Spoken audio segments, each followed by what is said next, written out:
Hey, BZB TV fans. My name is Matt Richards, joining you from San Antonio, Texas. And joining me today, we have Joel Cruz back from Europe in the BZB TV studio in Sacramento, California. How are you doing, Joel? Yes, good. I am very good. Sorry for the delay, folks. Having a little technical difficulties here, and also it's probably, I'm here physically, but my mind is still in Europe, vacation mode. As you can see, I got some props here from Oktoberfest. We'll get into the fun stuff a bit later. That's not water in that cup, first, is it? We'll be talking about our recap of our September trade show events. So if you guys were actually there, thank you guys for visiting us. We appreciate your time, the conversations that we had. They're all invaluable. But if you missed out, this is the perfect time to kind of recap everything and see just what went on at these events. Absolutely. So how do we want to? Well, you know what? First of all, actually, have you been keeping up with the NFL at all? Yeah, of course. Go Niners. I don't think we've actually had a stream since the season really kicked off. Yeah, we did. I remember in the beginning, it was a Thursday, and they had Thursday night football. It was the kickoff game of the season. So I think that was the last show that we had. I had my Niner. I believe I had my Niner jersey on. But then, yeah, we were on a break after that because we had IBC. And then after that, obviously, I was on vacation.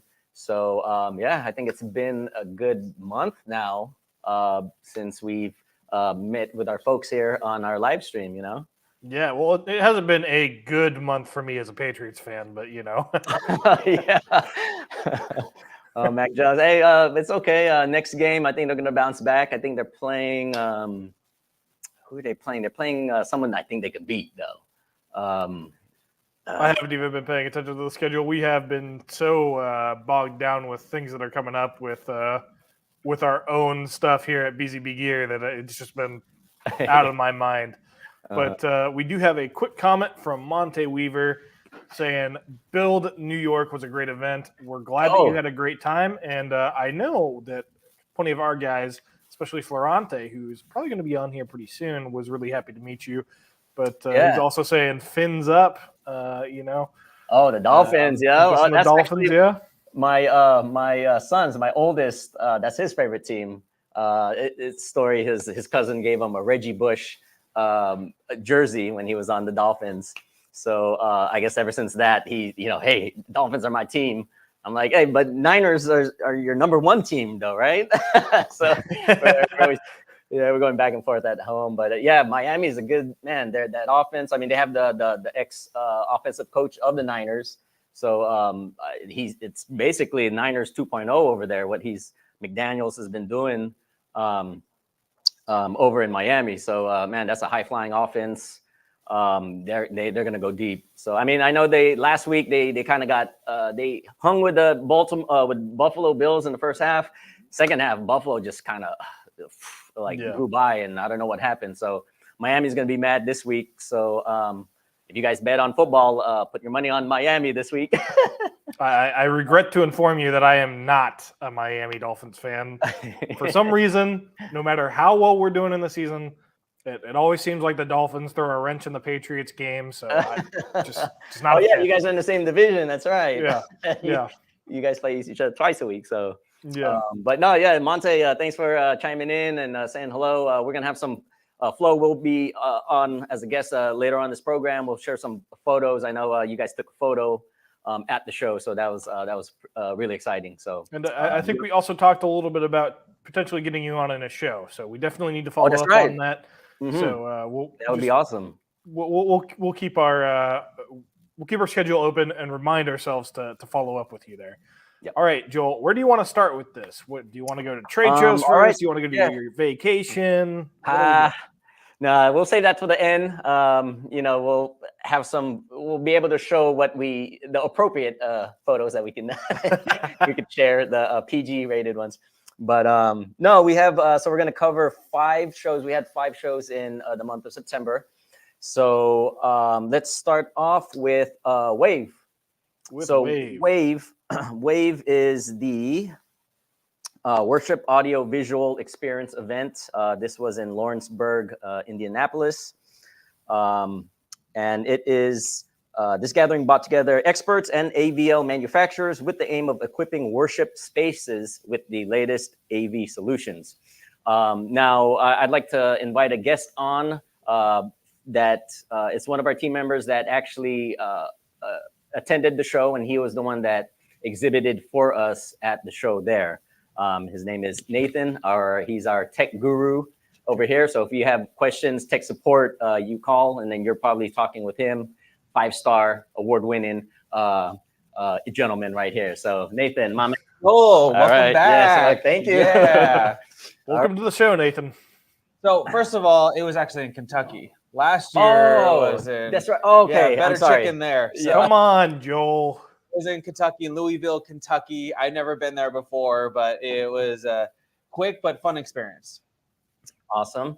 Now, can you tell us just from your experience, like what you saw there? How was the turnout, and just the whole experience? Yeah, no, it was cool. A lot of vendors. It was strictly tailored to churches and like church production groups. There was a lot of technical director, worship directors, and even pastors are just looking for upgrading their facility, revamping their environment. It was met a lot of people. We actually got to do my own personal training on our auto tracking cameras. So a lot of people attended that just to see our camera in action. And a lot of people came by the booth, made a lot of great connections, and met a lot of people from across the country. I came from the furthest. A lot of people are like, oh, I'm 20 minutes away. I'm like, well, I'm, two time places away. Time zones away. So I was quite tired when I got back, but it was a good experience. Okay. Oh, so most of the people are just kind of in that region, that local. Yeah, it was like Midwest. I keep forgetting us Californians, like everything's east to us. Like you think Kentucky's like Midwest. It's actually East Coast, but that's just our knowledge of geographical states. Everything's east. So everything is just further along. The weather was actually great. But yeah, a lot of people like in Midwest, from Colorado, people from Kentucky, all over the place, and some people from California. But it was good to have a great representation of BZBGEAR there in person, and we get those like. I think what caught a lot of people's attention is they walk by and then a camera was stalking them. Okay. Wait, what's that? It's like I'm watching you, and then I'm like. Yeah. Great way just to get our name out there.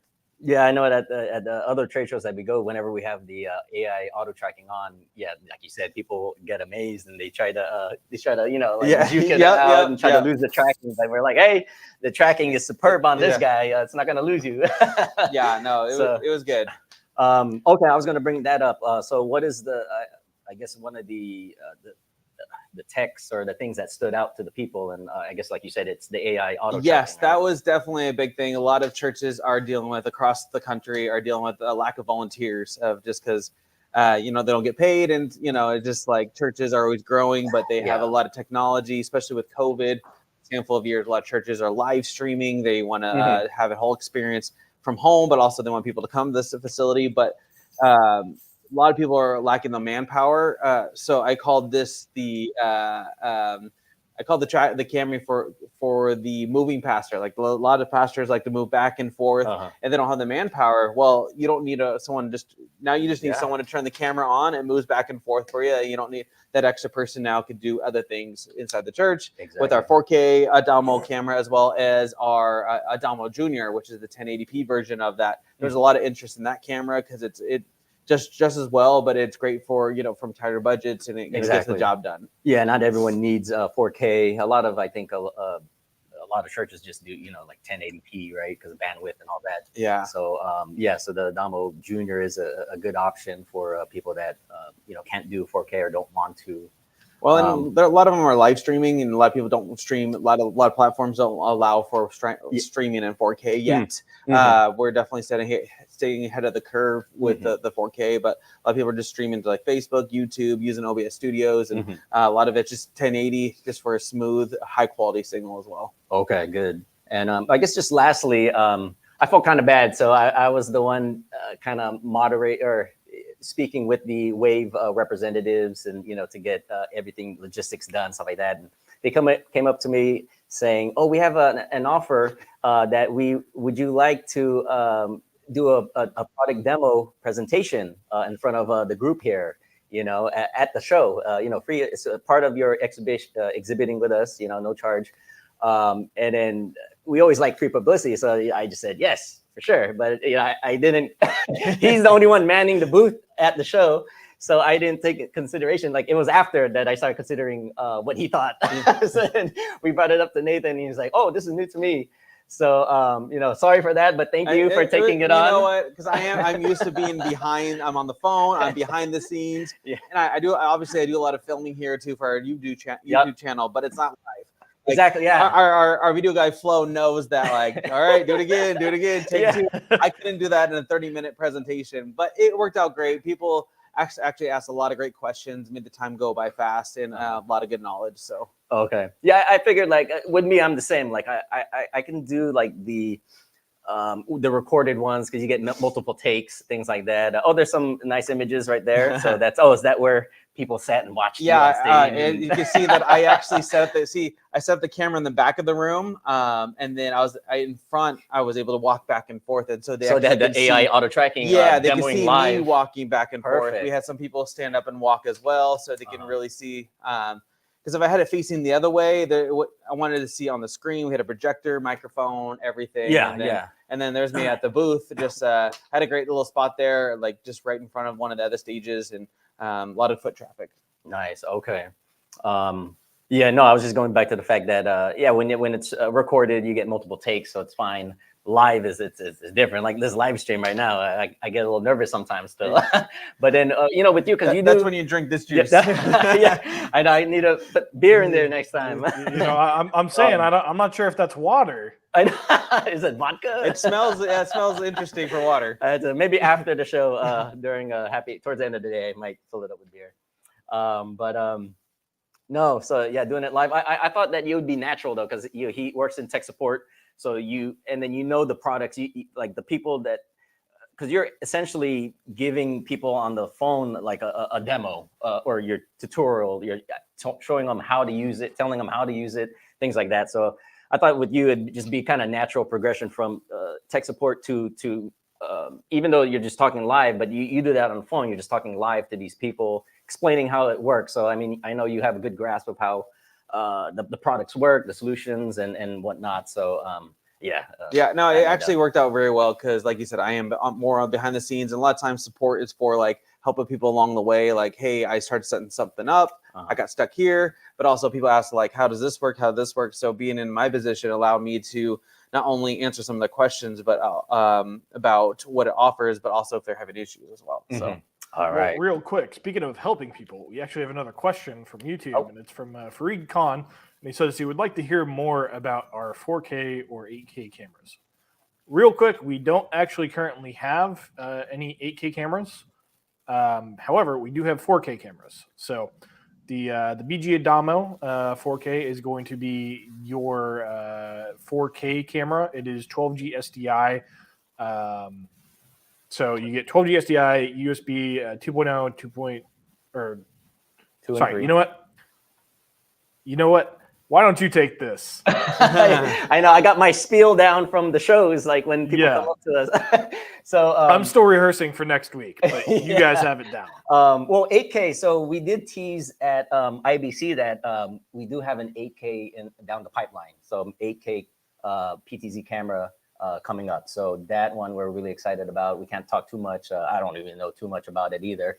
But so 8K down the pipeline. But for now, our 4K would be our flagship camera is the Adamo 4K. We have, like he mentioned, we have Adamo Junior, which is a 1080p. But the 4K AI auto tracking, HDMI, 12G SDI, USB 2 and 3, and LAN.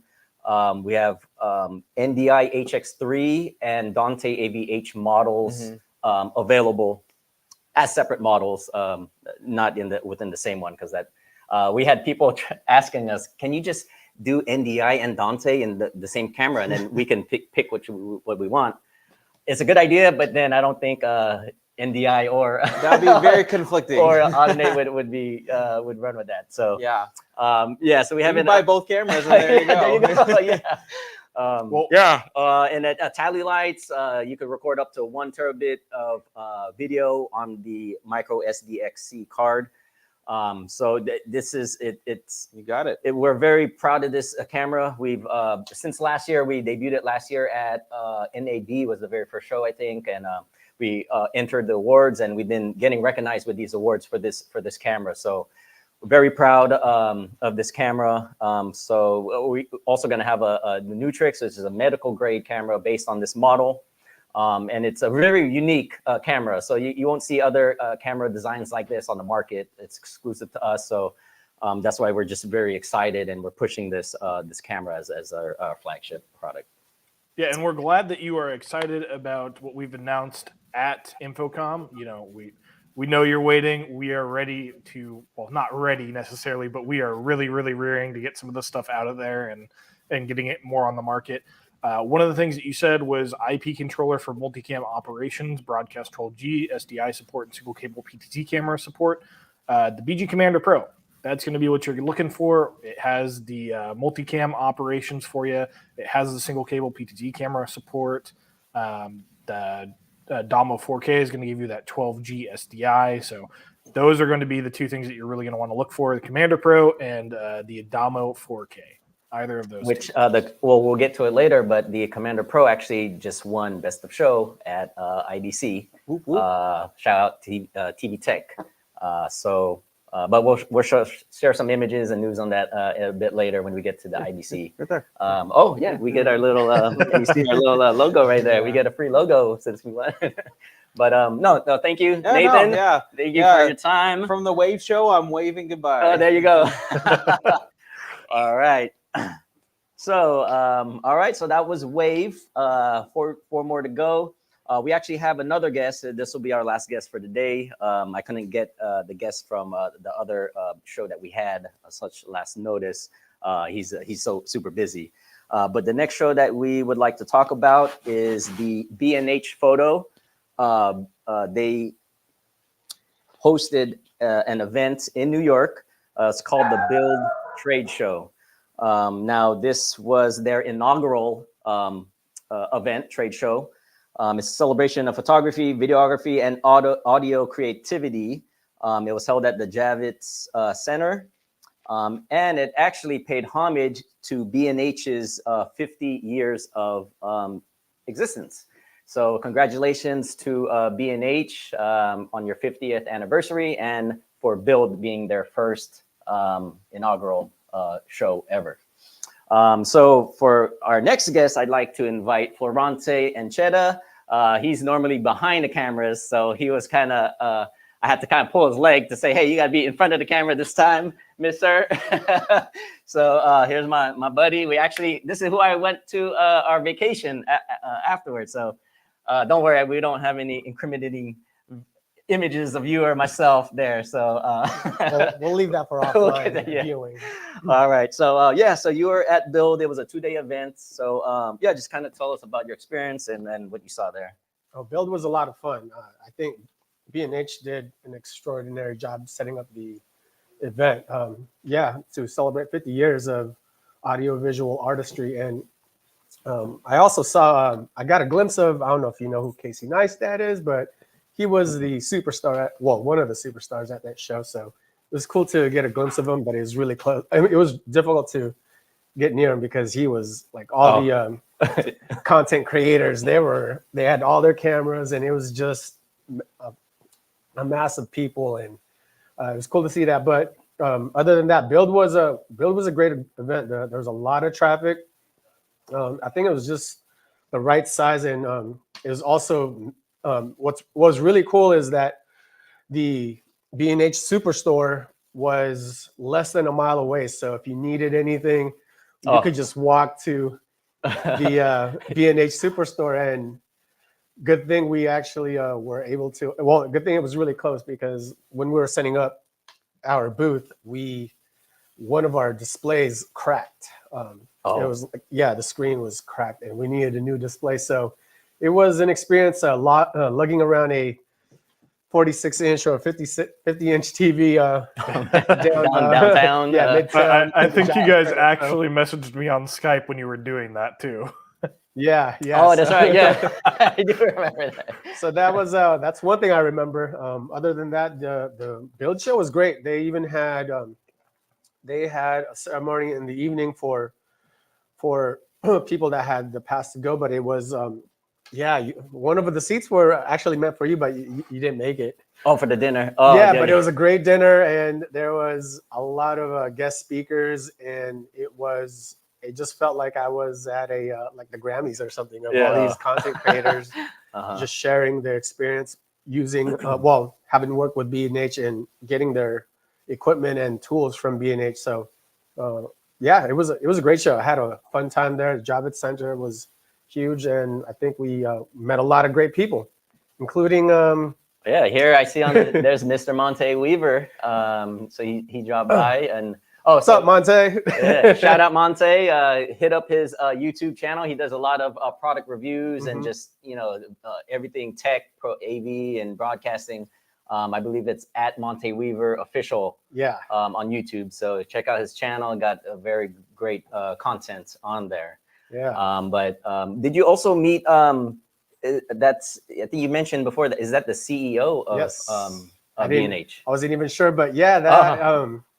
So there was a gentleman who came out, like he heard about our auto tracking camera and he wanted to see it for himself, and it was Manesh Horowitz, the CEO of B&H, and it was a pleasure and honor to meet him. And I was a little nervous. I was like, oh shoot, this is the president of B&H, but the camera spoke for itself, and it was able to do all the functions he was asking about.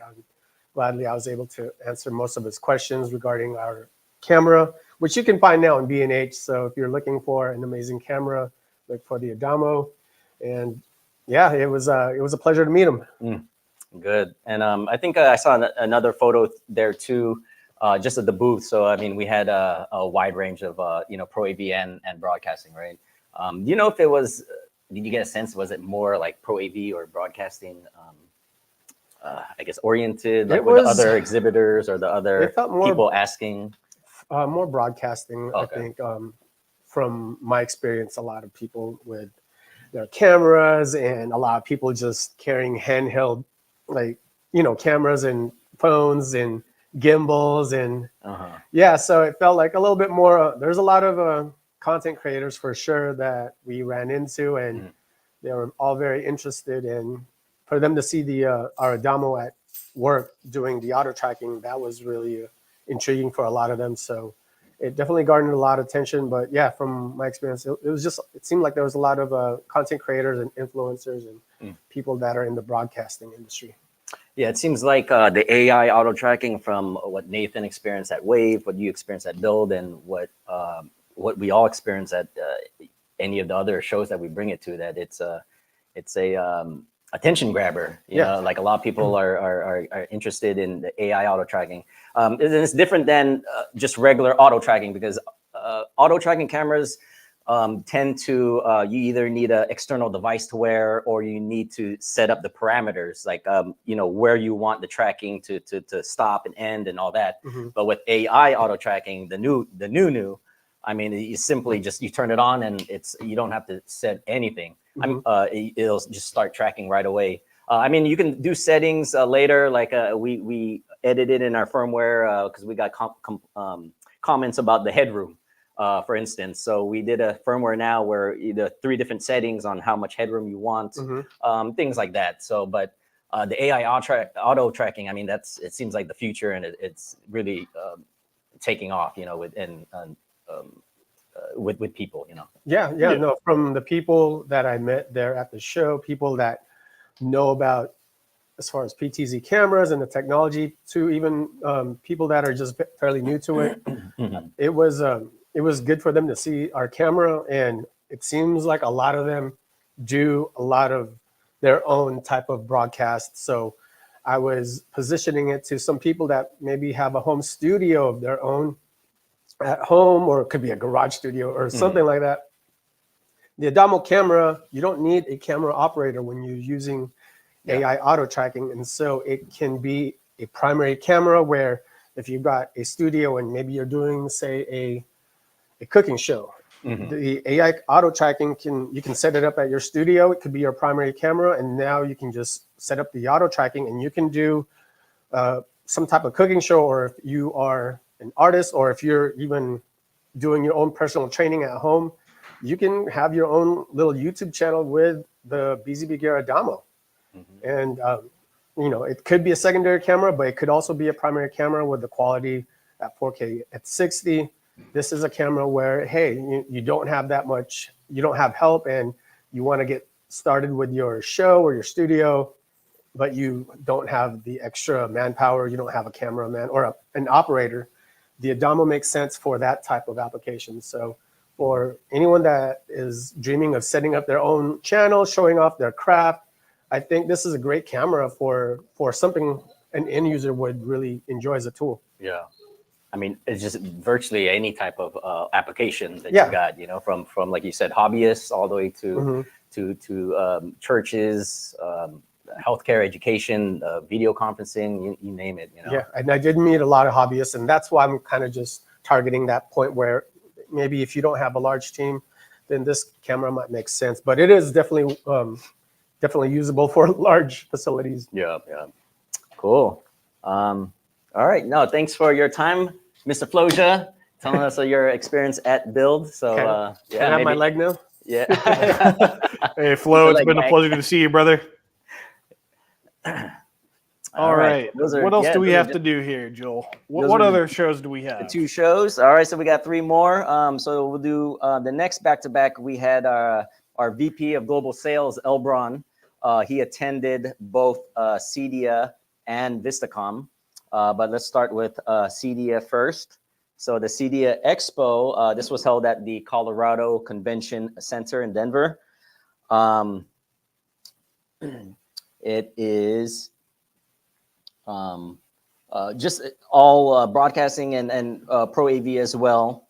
So it's a premier annual event for residential technology enthusiasts and professionals, offering a unique convergence of cutting-edge innovations, top-notch industry expertise, and valuable networking opportunities. Now, at this one, we actually partnered with our partners, 8K Association, at the show. So they had a booth there, and we were invited to kind of exhibit with them.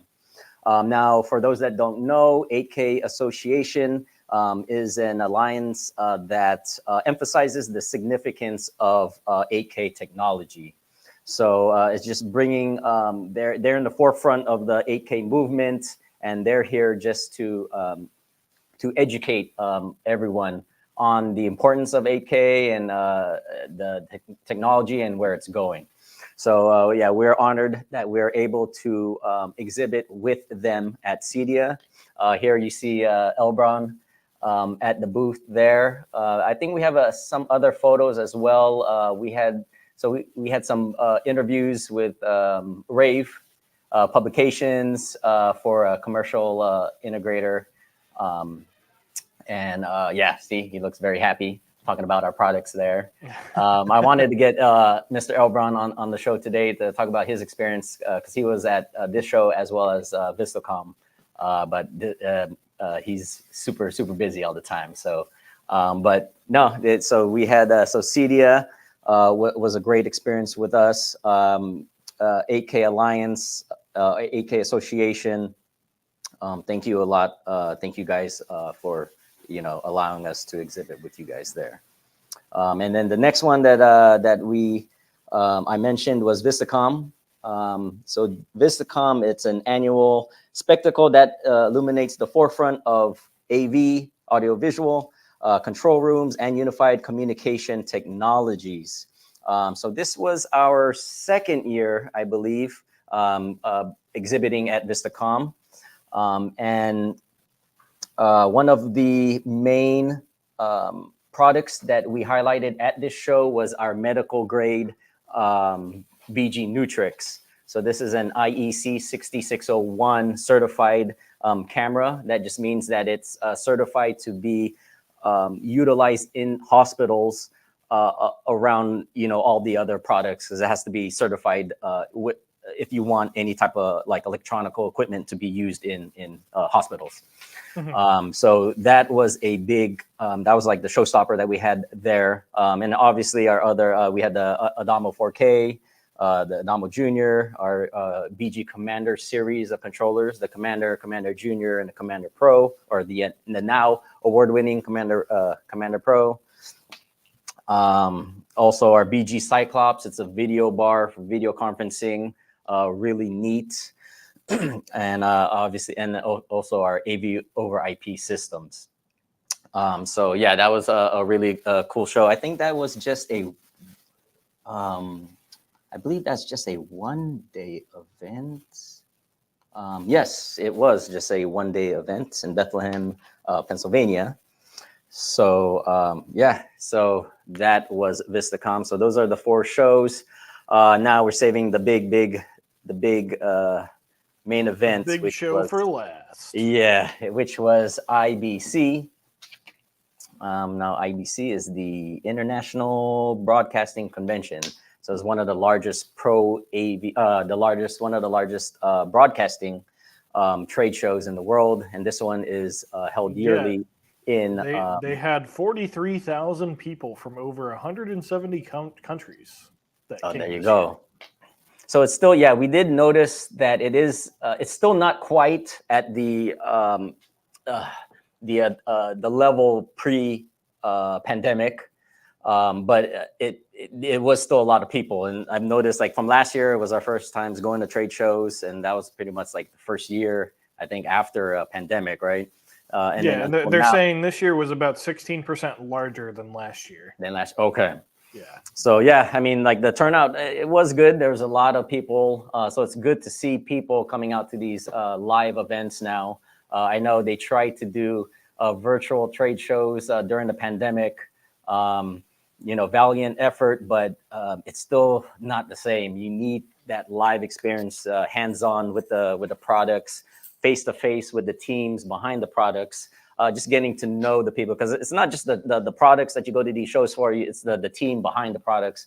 You have to make sure that these are a good group of people that you can work with, you can trust, and things like that. So that's why we love going to these shows, just to meet new people, show our personality, and just get our name out there, essentially. Yep, and there's that's the team right there. Yeah. Oh, there you go. There's the whole team right there. We had a smaller team. Then obviously with the shows here, like Infocom and NAB, the ones farther, it's a little harder to bring the whole team. So, but we had a good group of guys there. Everybody manned the booth. We had a few interviews at the shows, good traffic there. So for this show, we had our whole Pro AV and broadcasting lineup there. But obviously, with it being a broadcasting show, the broadcasting stuff was our main stuff to show off. So before the picture before that, that one is our. We kind of unveiled it at IBC. This is our new UHD and FHD. So we have a 1080p version and a 4K version of video production switchers. So that's what we have here. It's still in the works. We're going to revise some of the design features. We got some comments at the show, but I mean, that's why it's great to go to these shows to get like that live feedback and how we can improve for the people out there. So that was one of the new products that we had. We had the next slide that you had was our 8K line. So 8K, we started. This is a big thing for us. So we're trying to stay in front. We know that 8K, it's not fully there yet. 4K is the standard right now, but 8K will have its time. So we're just trying to stay ahead of that curve and offer 8K solutions. And I believe all of these 8K solutions, these ones specifically, like our multi-viewers, that kind of stuff, all of those are in stock, correct? Ready to... I believe so. They're all in stock. They all support 8K at 60, but also 4K at 120. So all of our 8K solutions, from our 8K cables to our extenders and matrix switchers, they all support 4K at 120. So at the last show was Infocom. We had our 8K solutions hooked up to the new Xbox and PlayStations. So we had gamers come by and they were testing out the 4K at 120 to see how well it worked with our products. So that was pretty exciting for them. So yeah, we had the production switchers. We had the 8K line. We also had is there the Commander? The Commander. There is absolutely. So we got new hardware for our hardware. Yes, we nominated a few other products at the show, but the one that came out, the big winner for us, was our BG Commander Pro. It's our latest IP and serial PTZ camera joystick controller with an integrated 7-inch touchscreen. So you can preview, you can do all settings right on that display. So thank you so much to IBC and to TV Tech for recognizing our hard work and dedication in producing this joystick controller. All right, so I think that covers it for everything show related. Well, almost everything for the rest of the year, but next week, myself and Vlad will be going out to Dallas, and we are going to be doing one last trade show for the year. So, the CFX. Yep, so CFX. Yes. So that one is the Church Facilities Expo, happening October 9th through the 11th. So that's already next. What is that? Next Tuesday?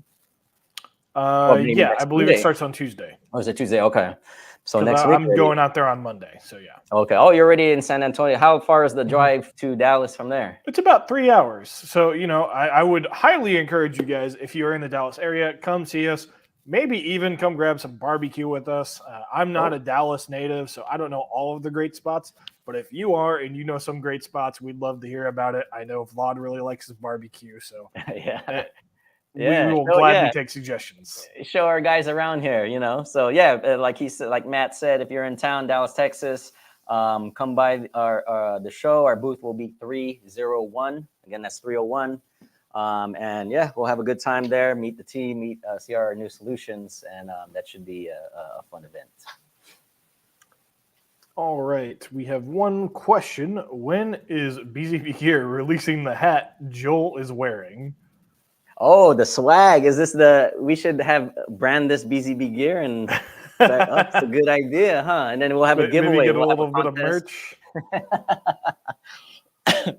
But all right, Joel, that's your new project now. Yeah.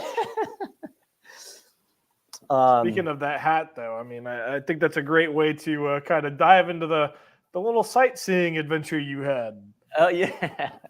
So yeah, I mean, I don't really take vacation at work. So when Boss Man said, "Hey, after the show, would you like to spend a little time in Europe?" And so I jumped on the opportunity. So for the next 7 days after the show, me, my friend Florante and his fiance, we actually all took a mini Euro trip around. So I think this one was still when we were in Amsterdam. Mm-hmm. So this is that's just a big Target, convenience store, Target store. That's a Target. Just kidding. No, I always joke that everything in Europe, it's like a culture shock. When you go to Europe, the architecture is so beautiful. Like everything is just so different, So I always joke around that, one time I was walking downtown, and then I saw like it looked like an important building, but when you get closer, it was just a 7-Eleven. So that's why, this one is actually, I think it's an inactive city hall or something like that. So it's not in use, but they just have it for I guess historical reasons, and for like it just looks beautiful. So we stayed in Amsterdam after the show, I think for just 1 day. That's also downtown. Is that the clock tower? there's a lot of stuff I didn't. I was just taking photos. It looks so cool, so cool, and you don't see it. It was October. I think you might have been enjoying a little bit of something. You might have been enjoying a little too much beer. The beer. Yeah, no, so that's later in the leg of the trip. So we came from I don't know if I have any images from Belgium. So from Amsterdam, we took a train to Belgium. We went to Bruges, which is it was either going to be Bruges, Bruges, or Brussels. Brussels is the capital, but a lot of people are telling us you can go to Bruges. A lot of tourists go to Bruges, but Brussels might be a little too busy, too crowded. So, but Bruges is very beautiful. Like, we ate good. There was I think I have a photo of some seafood platter in one of them. I don't think I got that one. But, oh, I did. Oh, okay. This one. So this one, okay. So after Belgium, we went to Germany, a little town called Huffler. That's where our friends live. Him, his wife, and the kids. He's in the U.S. Air Force, so he's stationed around that area. So shout out to Eric and Maureen. Thank you guys for your hospitality, giving us a place to stay and showing us around. So Oktoberfest. So Oktoberfest is, I guess it's the main the official Oktoberfest is in Munich. And that's the largest beer festival they have there. I heard I was talking to a gentleman at IBC. He told me he goes for 21 years already in a row. So he goes to Amsterdam, he goes to IBC, and after that, he always makes a trip out to Germany for Oktoberfest. He said at Munich, at Oktoberfest, they have many tents, but the main tent holds about 12,000 people. Wow. I can imagine what that would be like. Because this one, we're at a smaller, it's not called, I guess Oktoberfest is only the Munich event. They have beer festivals all over Germany, smaller ones, like the one that we attended here. So this tent, it's still held. There are so many people. There's another photo in there that it shows. Yeah, so there's the main stage. The band was playing up there. This one, I don't know, it could have been 1,000, 2,000 people. So to imagine what 12,000 people would have looked like. I mean, to put it in perspective, you sent me this video that I'll put up real quick. Oh, okay. It's packed. Oh, there you go. Wow, yeah. So here's just the whole, the band was on the break. But everyone, you just find a table, you order beer. So when you order beer here, it's kind of like you just say you want I want 3 beers, for you and your buddies. You don't select the beer. So I guess it's just one type of beer that they have. I think it's like, depending on what tent you are, there's different beers. Mm-hmm. So this one, you just order, hey, let's get, I came kind of late. There's some stories we could get into it maybe on the next episode, but I happened to miss a few. I missed this train, so all of us are going to, because over there it's all trains. Like, the main form of transportation in Europe is trains, because everything's you could get so close. It's a lot easier just to take a train than to drive places. So I happened to miss a train to the event, and then when I got there, they had ordered 3 beers, and I thought it was for everyone else. They said, no, we already had 3 beers ourselves. You need to catch up. So, yeah, that was me. Well, speaking of, I mean, was this also there? Oh my goodness. Okay. Okay. So these are, man. So when you order one on the menu, it was, I forgot what it's called, a pork knuckle or something like that. But basically, it's like a Flintstone type of drumstick, right? And I've had these kind of drumsticks at amusement parks, things like that. Disneyland, yeah.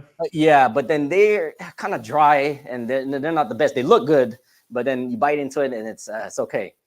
Oh my goodness! So this one, I don't know how they slow cooked it for 48 hours. I don't know what they did, but it's like it's pretty much fall off the bone, juicy, succulent. It was one of the best freaking drumsticks that I had in my life. And so then the first bite I took, I was eating it like that. And then I looked at the guy next to me, because they gave you utensils.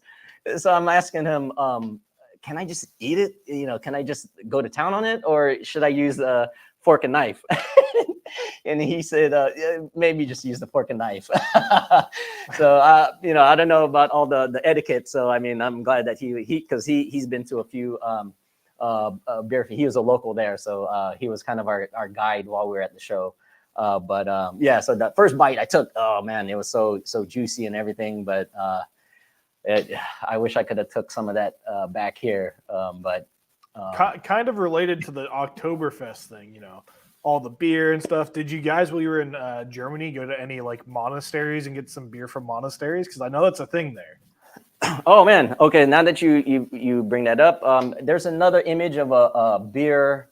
There you go. So in the Netherlands, Belgium, I guess in Germany as well, they're called Trappist beer. And Trappist beer, to be considered a Trappist beer, they can only be brewed by the monks. So I know monks, they're not afforded many indulgences, but beer is one of them.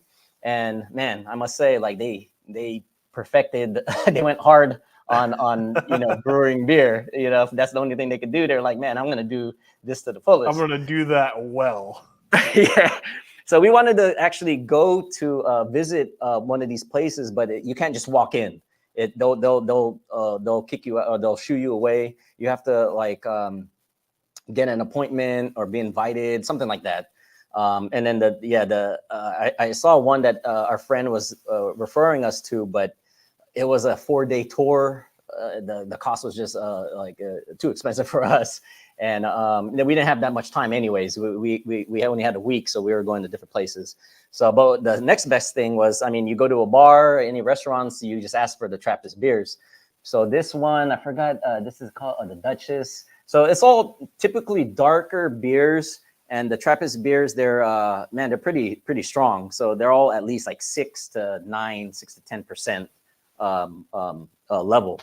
So you get a good bang for your buck, when you're drinking these things. But no, Flo, I tried a few. Flo was trying to do a Trappist challenge where he had a list of 10. He's like, I want to, before I leave this place, I want to try at least 10. And Flo, how many did you end up trying? 7. Oh, he pretty close. He got close. He got to 7, he says. So he tried 7 different type of Trappist beers. I had maybe 3 or 4. I did try some sour beer. Our boss recommended us to try some sour beer, and oh wow, I swear, like all the beers, like the sour beer, because I've had sour beer over here. Sometimes it's a bit too sour, too bitter. Over there was just perfect. They even had like this beer. I'm not typically a dark beer drinker, like stouts or dark ales. But they had an ale with some coffee notes in it. And then those I'm kind of like, coffee. I'm not the biggest fan of coffee in the beer, but the bartender recommended it. I grabbed it, I tasted it, and it's just a very subtle, you could taste the coffee, but it's subtle. It's not overpowering.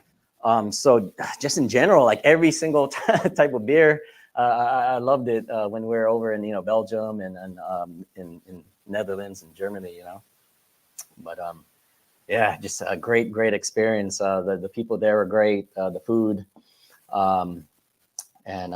yeah, it was just really neat. Well, I'm glad that you had a great time while you were over in Europe, and I hope that the people that tuned in today had a great time on the stream as well. We are closing in here on a fairly lengthy stream, so I think it's about time to cut it up a little bit so we can get back to work and also get prepared for the show this upcoming week. But again, thank you guys for tuning in. Thank you guys for commenting as well, especially Fareed and Monte. We really appreciate your guys' comments.